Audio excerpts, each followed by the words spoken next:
So one of my colleagues, for example, who will be the conference preacher this year, she challenged that 100 churches in the Northern Illinois Annual Conference will offer Spanish-speaking or ESL classes, or Spanish-speaking classes for clergy and laypersons. And one of our staff members says, how am I going to get that done? She goes, well, I don't expect you to get it done, I expect to do it. What happened is over 100 churches, just needed 100, decided that she was talking to them. So the deal about the zip code is one of the zip codes is in this district. It's in Red River County, 75426, the third poorest county in the state of Texas. Now we can let that lie and do nothing, or we can decide that as a people who've been called by God to do something significant, that we're going to do both things. So already, a conference staff person who works part-time, who gets paid part-time, works full-time, has begun to gather partners and begin to work in Red River County. And soon I'll be going out there to meet with people as well. And we're also doing a zip code in Dallas County. And I don't want to talk about that, I want to talk about this one. I think that some of us know how to marshal resources and deal with systems in an urban area better than we know how to do it in a rural area. And this is going to be a big challenge, which means this is where we need you. Because we know that you know things we don't know. We know you know how to make things happen that we don't know how to make happen. This is why it's a conference-wide project and not the project, just something that the Annual Conference Mission Center will be doing. It's all of us. Now, why are we doing it? Well, one of the 4 focus areas in the Methodist Church is ministry of the poor. We want to be clear that ministry of the poor means that we walk alongside, that we also help people find the fullness of what it means to be a child of God, a child of, and have available to him or her the transformation that we've all had in our own lives, but that God is still working on us. It's also the way in which we finally say we recover our roots. I talked about this earlier, that we recover our roots in terms of what Wesley began to do, which was really recovery of the early church. Now, you got to remember that Carthage at one point, with the plague coming, everybody left the city except for the Christians who remained to care for the ones who were dying. So we need to recover who we are. And frankly, when we do that, that is the best invitation for a person who doesn't have a faith home to think about, wow, they're not just building buildings and looking inward, they're looking outward. And so it's really a way in which we can help a child who lives in poverty see that that is not necessarily a dead end for her. It's the way in which we help a young man realize that,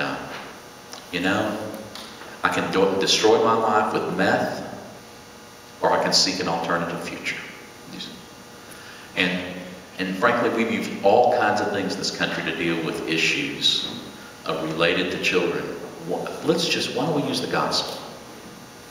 Bold, novel idea. So as we begin to move into Red River County, I covet your prayers, and as you will learn of ways in which you can be helpful. The General Board of Global Ministries, as I began to talk about this with my colleagues and different people around the church, more people are interested in this idea than I thought they'd be. And the reason why they like it is because it's significantly focused in a particular geographical area. And so it's a way in which we can really work and see what works and use it as a lab. And so the General Board of Global Ministries, it looks as if, I think, because they've sent people down here first interview, we'll pay over half the salary, we'll pay some of the salary and housing costs. We're going to have 2 community workers on the ground in North Texas, one in Dallas and one in Red River County, who will literally be a community neighborhood worker and really work the ground. In addition, I discovered that Perkins is going to provide a Perkins intern to the zip code in Dallas to work on it. So we even have clergy now who are wanting to get appointed to a church that's really got some difficulty in the zip code in Dallas. So we don't know we're going to be successful. It's not going to be overnight, but monumental change happens with incremental steps. And I only ask that you pray for this and you begin to think about ways in which when we begin to talk about involvement, that you'll say, you know, I believe we can do this. And this is a way in which we can connect and work together. So that's a piece. Last thing, and then we're going to break and take some, then I'll have your time for some questions and those kinds of things, is March 5th, this Wednesday, is Ash Wednesday. So get your partying in, you know, whatever you do. I mean, it's amazing how important Shrove Tuesday has become to people. But Ash Wednesday is the beginning of Lent, 40 days. So if you go home and get on your computer, you can pull up, how many of you get emails or the videos that we send out to the conference? If you want to do that, get on the website, register, give your email address. How many of you get the newspaper? So there are ways in which you can subscribe to the newspaper, and you can do that in the back of the room, right? So you can do that, but it's a way in which you can learn about things. But I'd encourage you to get on the website and find a way in which you can get the emails that we send out with videos that I'm challenging people with. This one is on my page on the website, and actually it's about Lent. And so, like last year, I gave up 1 meal a week. I need to give up more than that. And I gave up 1 meal a week. And in that, then I contributed, donated the money to a ministry in the North Texas Conference that was seeking to alleviate hunger. And I don't know if you were there. If those of you who were there may remember that actually it was I gave it to the Royce City Church, and because they're the only ones who asked for it. I mean, I'm giving money away. If I announce I'm giving money away, you would think people would be asking for a gift. One church asked for it, I gave it to them. So, but this year I'm inviting Methodists all over the conference to do the same thing. And you can get on the website and figure out how. It's been emailed to your church's pastors and how they've dealt with it. And their particular churches is I don't know. But this I will say. Then we're going to use and collect the money for the zip code projects to be used in Red River County and in Dallas County. And we hope that the zip code project spreads across the conference in a couple of other areas as well. So anyway, you can find that out.